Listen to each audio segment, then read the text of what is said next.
Harvey Gardner was 35 years old and working in the North Tower when two planes crashed into the World Trade Center on that clear September morning. In the years since, his younger brother Anthony has sought to preserve Harvey's memory, first by working for the 9/11 Memorial Museum and the Victim Compensation Fund, and most recently at the World Trade Center Health Program. I want to just make him proud, and that's why I've spent the last couple of decades trying to honor him. But that work abruptly ended on Saturday when Anthony, along with some of his colleagues, received a termination notice, part of what advocates say amounts to a 20% staffing reduction at the program, which offers medical monitoring and treatment as 9/11 first responders and others exposed to toxic debris and smoke navigate lingering health effects and cancer. That reduction reportedly coming from a combination of layoffs and buyouts. The program was already bare bones.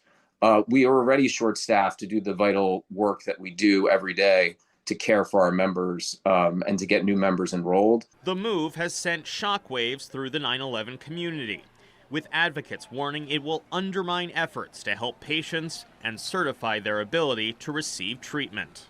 There was always a backlog, but it was getting better.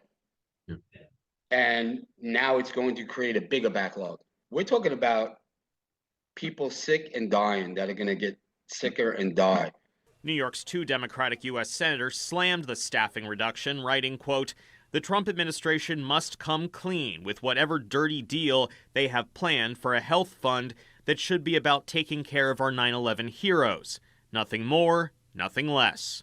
Long Island Republican Congressman Andrew Garbarino wrote, "I have emphasized to the White House how critical this program is and will continue advocating for the support it requires." The staffing reduction comes just months after the World Trade Center Health Program faced another blow. A plan to provide long-term federal funding was included in an early draft of a must-pass government spending bill in December. But that bill was torpedoed by then-President-elect Donald Trump and Elon Musk, and the provision stripped from the legislation that ultimately passed. We did reach out to the Trump administration about the staffing reductions. As of deadline, they did not respond to a request for comment. In Washington, Kevin Fry, Spectrum News. Thanks for watching our YouTube channel. Let Spectrum News be your resource for balanced, in-depth political coverage. And click the subscribe button here.